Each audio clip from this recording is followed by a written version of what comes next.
Welcome to the Adventures of the Monad. In the previous series of presentations, we examined the etheric envelope in some detail.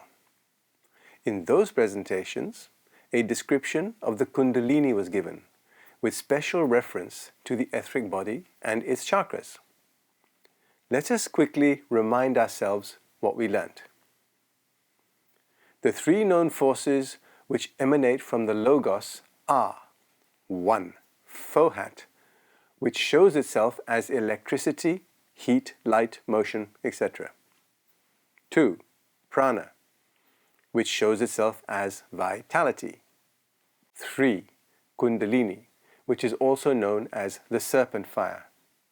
It is worth recapping that each of these three forces exist on all planes of which we know anything. So far as it is known, no one of these three is convertible into any of the others. They each remain separate and distinct.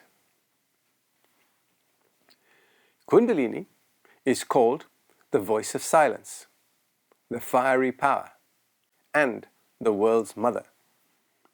The first is because it appears like a liquid fire as it rushes through the body, and the course of it should follow a spiral, like the coils of a serpent.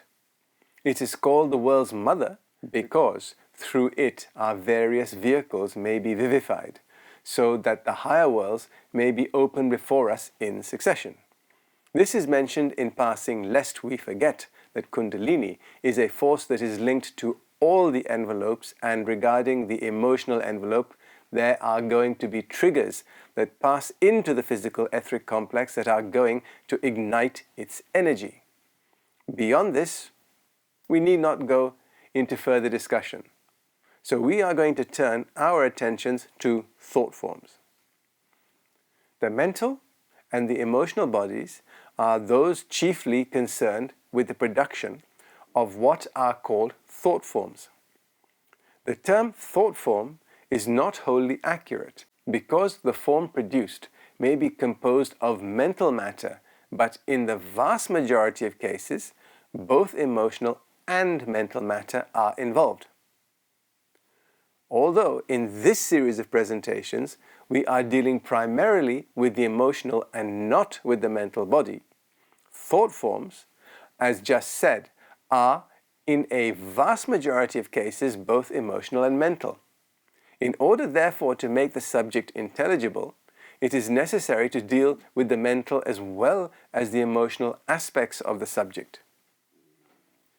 A purely intellectual and impersonal thought, such as one concerned with algebra or geometry, would be confined to mental matter.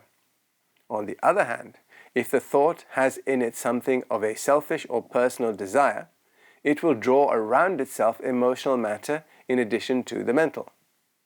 If, furthermore, the thought was of a spiritual nature and was tinged with love and aspiration or deep and unselfish feelings, then there may also enter in some of the splendor and glory of the 46th or unity plane.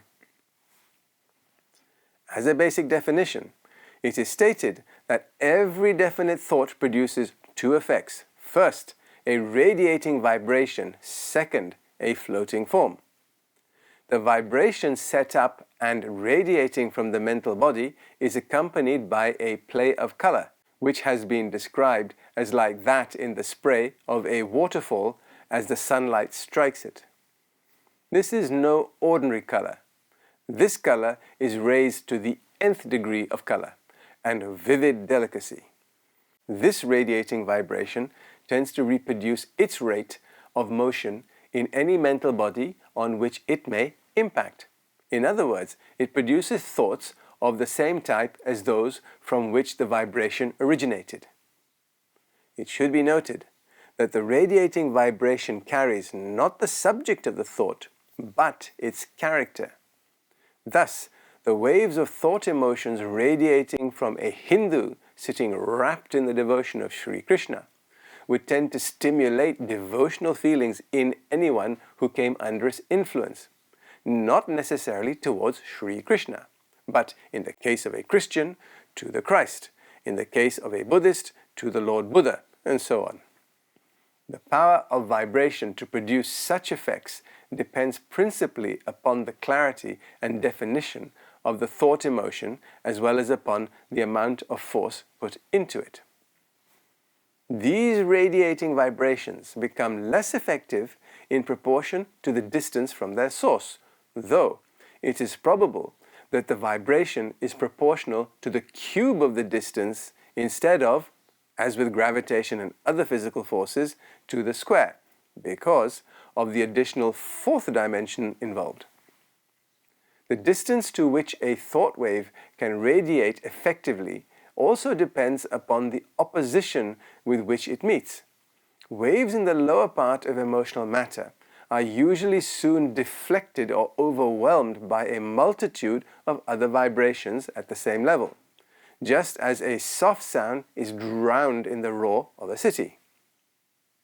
The second effect, that of a floating form, is caused by the mental body throwing off a vibrating portion of itself, shaped by the nature of the thought, which gathers around itself matter of the corresponding order of fineness from the surrounding pool of elemental essences of the mental plane.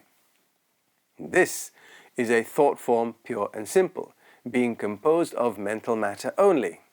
If made of the finer kinds of matter, it will generate great power and energy, and may be used as a potent agent when directed by a strong and steady will. When a person directs their energy towards external objects of desire or is occupied with passionate or emotional activities, a similar process takes place in their emotional body. A proportion of it is thrown off and gathers around itself elemental essence from the emotional plane. Such thought desire forms are caused by kama manas, the mind under the dominion of the animal nature. Manas is dominated by kama. Such a thought desire form has for its body the elemental essence, and for its animating soul, as it were, the desire or passion which threw it forth. Both these thought desire forms and also purely mental thought forms are called artificial elementals or just elementals. The vast majority of ordinary thought forms are of the type just described, as few thoughts of ordinary men and women are untinged with desire, passion, or emotions. Both mental and emotional elemental essences, which possess a half-intelligent life of their own, respond very readily to the influence of human thought and desire. Consequently, every impulse sent out, either from a person's mental body or from their emotional body, is immediately clothed in a temporary vehicle of elemental essence.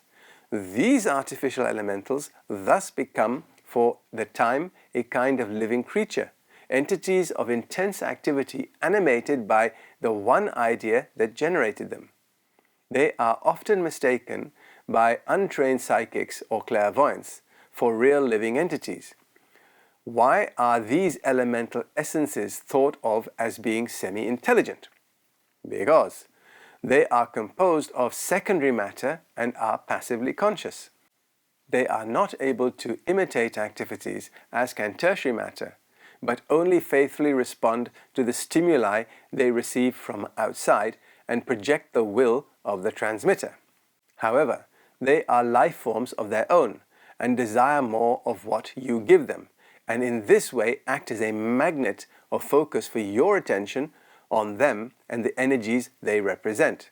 This is why good habits spawn good habits and bad habits do the reverse. Thus, when a person thinks of a concrete object, a book, house, landscape, etc., they build a tiny image of the object in the matter of their mental body. This image floats in the upper part of that body, usually in front of the face of the person, and at about the level of the eyes. It remains there as long as the person is contemplating the object, and usually for a little time afterwards. The length of life depending upon the intensity and the clarity of the thought. The form is quite objective and can be seen by other people who can see into the mental plane, though the number who could pull off this trick is vanishingly small. If a person thinks of another person, they create a tiny portrait in just the same way. Creating thought forms of people is what we do when we are in our subjective bubbles on our way back to our causal envelope at the end of an incarnation. We will discuss this further in the next series of presentations on the mental envelope. Thought forms have been usefully compared to a Leyden jar, a vessel charged with static electricity.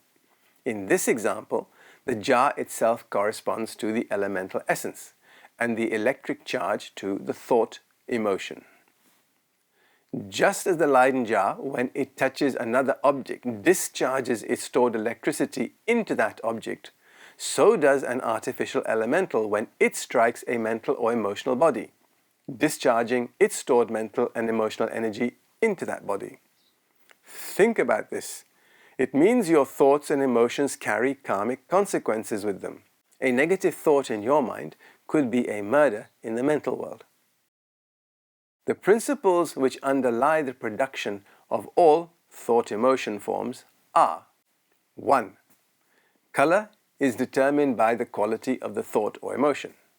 These colors have already been discussed and are an open book to those who can see and understand their meaning.